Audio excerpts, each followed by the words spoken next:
Olá, meus alunos do terceiro ano, tudo bem com vocês?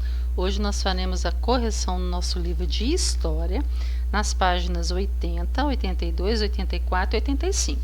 Mas antes, meus amores, eu gostaria que vocês abrissem um livro na página 78 e acompanhassem a leitura da historinha em quadrinho com a professora. Tudo bem? Prestação de serviço. Então, vamos ver. Depois de uma boa noite de sono, Priscila acordou cedo.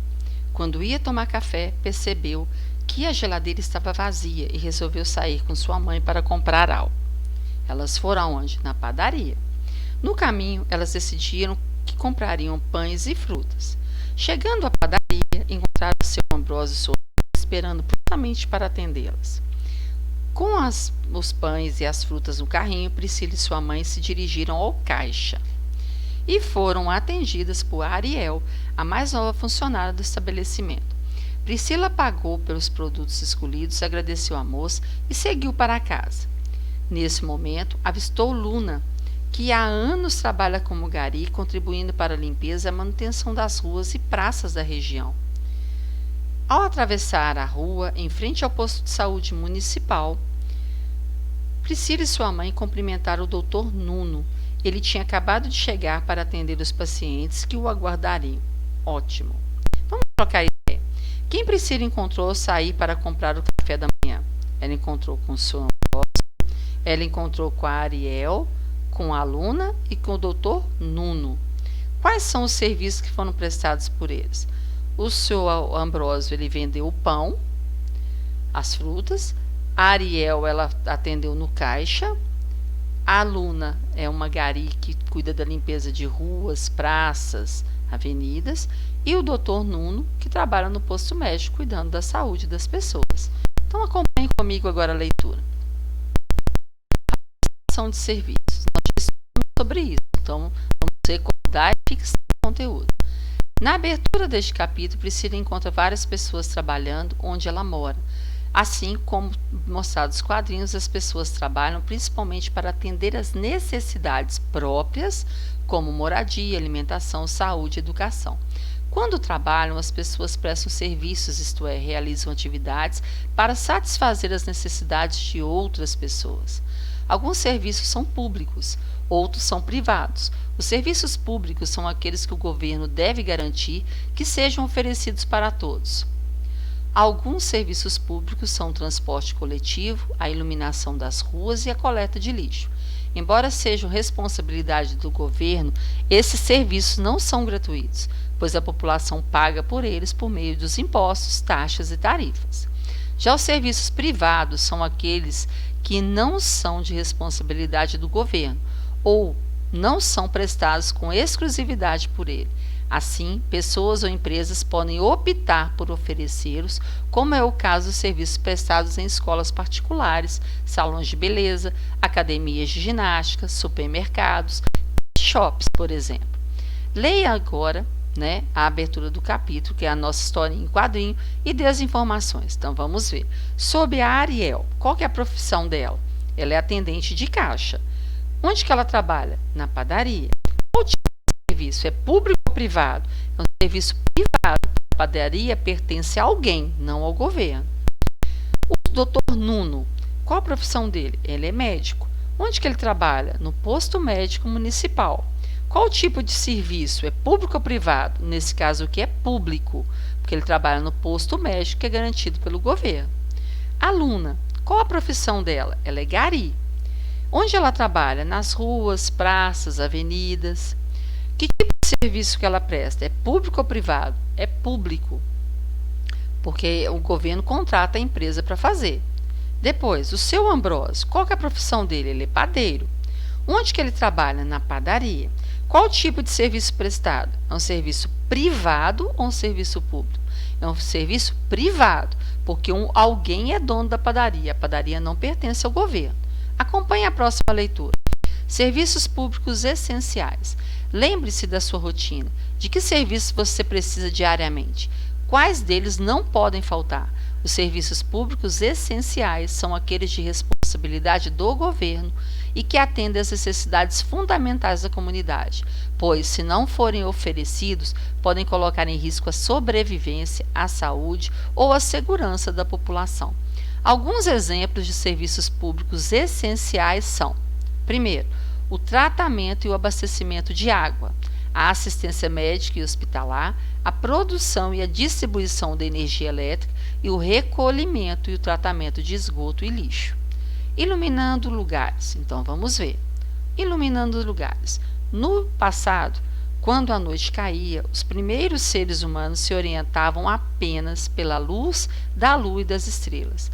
Apenas quando as pessoas dormiam, dominaram o fogo, é que elas puderam iluminar lugares e cozinhar, por exemplo. Assim, a luz se fez tão importante e desde então o ser humano não tem parado de desenvolver técnicas e meios capazes de produzi-la. Por muito tempo, houve pouco ou nenhuma iluminação nas ruas brasileiras. Isso fazia com que as pessoas realizassem suas atividades, principalmente durante o dia. À noite, por sua vez, elas costumavam se dirigir ao interior de suas casas. Em alguns lugares existia até mesmo o toque de recolher, que era uma espécie de som que avisava os moradores quando era a hora de deixar a rua.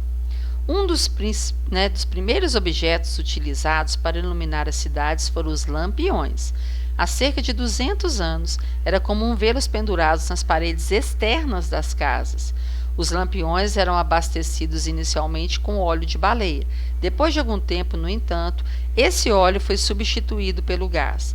Outra característica dos lampiões era não se acender nem se apagar automaticamente. Isso fazia com que fosse preciso acendê-los no início da noite e apagá-los pela manhã. Aqueles que acendiam e apagavam esses objetos eram chamados de acendedores de lampião. Nós até estudamos sobre isso, lembra? No início, lá, falando da escravidão, que as ruas não tinham quem é que ficava por conta de fazer esse tipo de serviço. Então, observe a imagem a seguir e responda. O que as pessoas retratadas na obra de arte estão fazendo? Então, elas estão. A moça está aqui na porta, olhando o que se passa na rua. O homem está segurando uma corda, com o lampião. O outro está segurando aqui, uma espécie de tambor, de funil grande com óleo de baleia, deve ser para colocar no lampião. Aqui nós temos uma freira e um padre conversando. E aqui nós temos um senhor que está aguardando alguma coisa que está vindo da janela. Alguém está arremessando alguma coisa para ele. Então, a ordem aqui não tem problema. No passado, como eram chamadas as pessoas que realizavam as atividades, como a que está sendo desempenhada pelo homem que segura a corda no canto esquerdo? Esse moço aqui, que está segurando o lampião, eram os acendedores de lampião. Muito bem. Qual era a importância da atividade realizada por essas pessoas para a sociedade daquela época?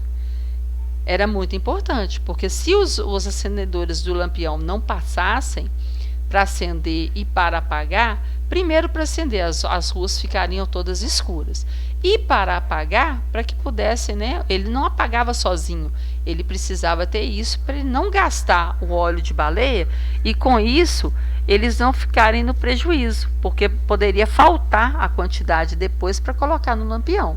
Então era muito importante a profissão deles. A eletricidade chegou, então vamos ver.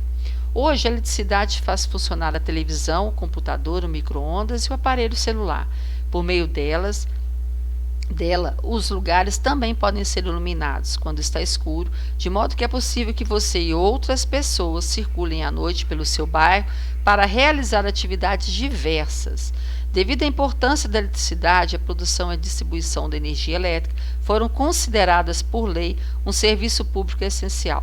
Desse modo, embora esse serviço não seja gratuito, é de responsabilidade do governo garantir que as pessoas possam fazer uso dele. O serviço de produção e distribuição de energia é prestado no Brasil por empresas públicas e privadas. Para oferecer esse tipo de serviço, as empresas privadas devem contar com a autorização do governo. Muito bem. Além de pagar pela transmissão, pela distribuição e pela energia que consomem em suas moradias, as pessoas também pagam pela iluminação pública, isto é, pela iluminação de espaços como ruas, avenidas e praças. Você pode descobrir como essa cobrança é feita observando parte da conta de luz que chega na sua casa. Nós vamos ter aqui, mostrando que na conta de energia o consumidor também é informado sobre os valores a pagar pela transmissão e distribuição de energia, pela energia consumida e por outros tributos que foram cobrados. Aqui, para manter alguns espaços iluminados, as pessoas pagam uma taxa de iluminação pública. Esse valor vem registrado na conta de energia elétrica. Por quê? Porque para iluminar ruas, avenidas, não ficarem a cidade escura, todas as pessoas da conta de luz pagam uma taxa. Juntando essa taxa, fica a manutenção dessas lâmpadas, dos postes, das fiações que são necessárias. Né? Seria muito ruim todas as ruas estivessem todas apagadas. Né? Pense na sua rotina agora. Escreva atividades que você realiza com frequência. Pode ser umas 2 ou 3 que você tem costume de fazer. Bacana. Depois que você listou aqui, você vai organizar nas colunas aqui na tabelinha. Primeiro, atividade que precisa da luz elétrica. Qual é a atividade que você colocou que você faz que você precisa de luz elétrica? E deste lado aqui, você vai colocar a atividade que você não precisa da luz elétrica.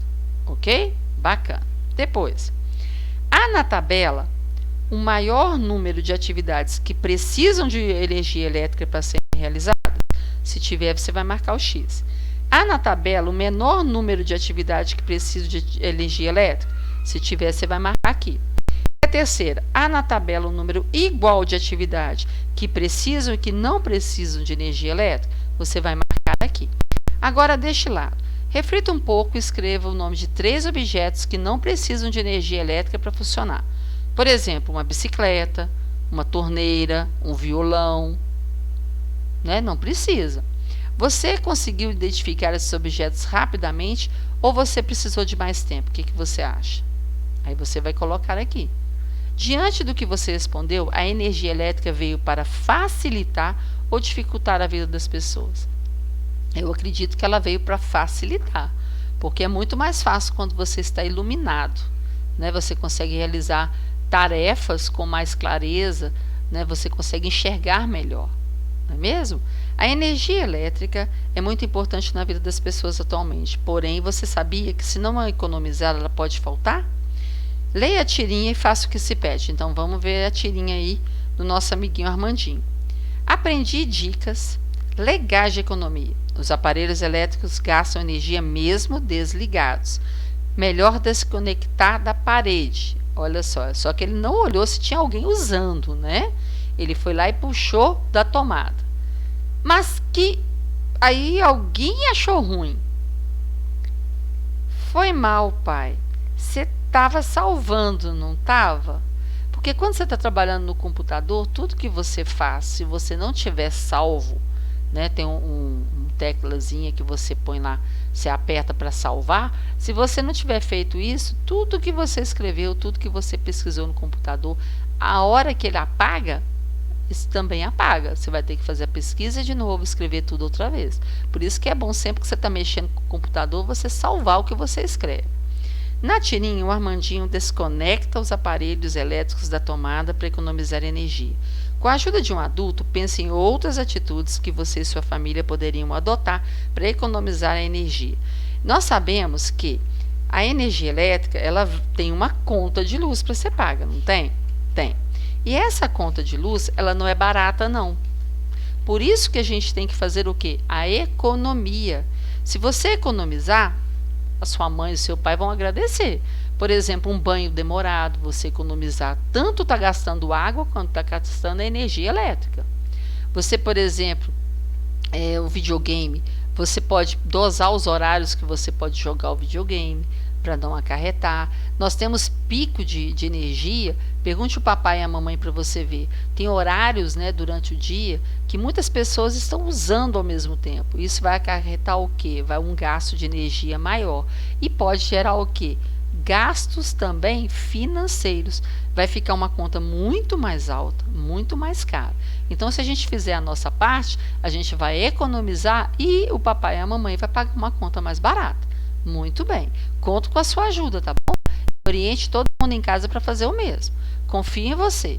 Eu sei que você está corrigindo tudo direitinho, não deixa nada errado. Um grande beijo para você e até a próxima, querido.